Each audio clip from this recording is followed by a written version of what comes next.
میں دین کی تبلیغ اور لوگوں کو اللہ اس کے رسول کے احکام بتانا کوئی آسان نہیں تھا۔ آج تو ہم مسجدوں میں بیٹھ کر، مسجدوں میں کھا کر، مسجدوں میں لیٹ کر دین کی بات کرتے ہیں کہ ہم دین کا کام کر رہے ہیں۔ نہیں، یہ دین کا کام نہیں ہے۔ دین کا اصل کام جو کیا ہے وہ تو خواجہ ہند الولی نے کیا ہے، سبحان اللہ۔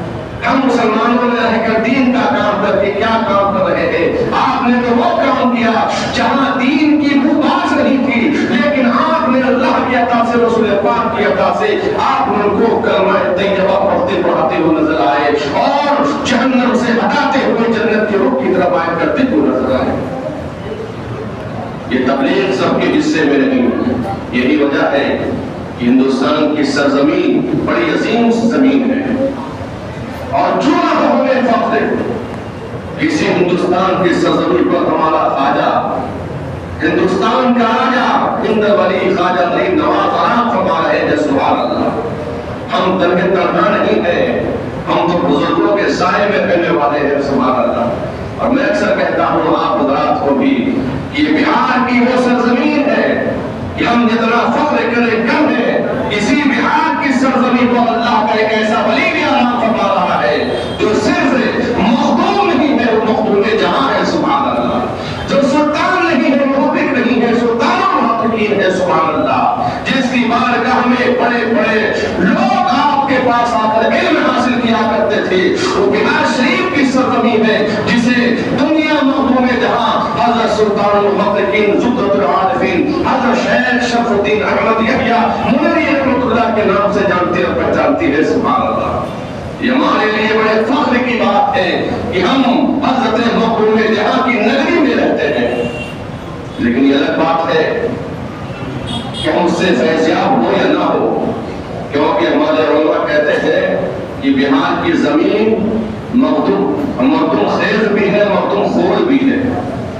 بڑا مشہور یہ جملہ ہے کہ بہار کی زمین مخدوم خور بھی ہے، مخدوم خیز بھی ہے۔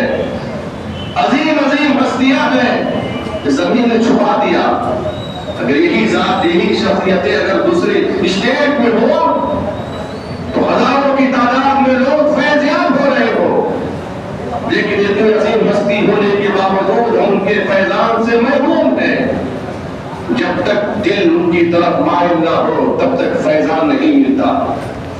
چراغ کے نیچے اندھیرا ہوتا ہے لیکن اس کے ارد گرد روشنی پھیلی ہوتی ہے، لیکن فیض پانے والا دور سے بھی فیض پا کے چلا جاتا ہے۔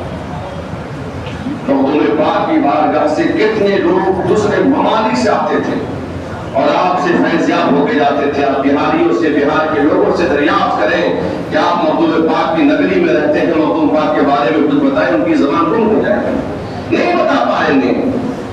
خواجہ ہند الولی ہندوستان کی سرزمین پہ آرام فرما رہے ہیں۔ اعلیٰ حضرت علیہ رحمہ فرماتے ہیں، کئی مقامات کا آپ ذکر فرماتے ہیں جہاں دعا قبول ہوتی ہے، انہی مقامات میں سے خواجہ ہند الولی کے مزار انور کو بھی فرماتے ہیں کہ وہاں پہ جو دعا کی جاتی ہے رب ذوالجلال میں وہ دعا جلدی قبول ہو جاتی ہے، سبحان اللہ۔ یہی وجہ ہے کہ آج ہزاروں کی تعداد میں خواجہ ہند الولی کی بارگاہ میں لوگ حاضری دیتے ہیں اور جو اپنی خواہشات رکھتے ہیں، جو اپنی مراد رکھتے ہیں، اللہ تعالیٰ ان کے مقصد میں کامیابی عطا فرماتا ہے، سبحان اللہ۔ کیونکہ خواجہ ہند الولی کا روضہ کوئی عام روضہ نہیں ہے، وہاں تو ہزاروں بزرگوں کی آمد ہے، وہاں تو رحمتوں کا نزول ہو رہا ہے، اور جہاں رحمتوں کا نزول ہوتا ہے وہاں دعا رد نہیں ہوتی ہے، وہاں دعا قبول ہوتی ہے، سبحان اللہ۔ عام طریقے سے لوگ کہتے ہیں کہ خواجہ نے مجھے بیٹا دیا۔ بہت سے ایسے لوگ ہیں جو بیٹے سے محروم تھے، وہاں دعا کی، اللہ نے عطا فرما دیا۔ جیسے ایک مریض کہتا ہے کہ فلاں ڈاکٹر نے ٹھیک کر دیا مجھ کو، فلاں ڈاکٹر نے ٹھیک کر دیا مجھ کو۔ کہتے ہیں کہ نہیں کہتے ہیں؟ کہتے ہیں۔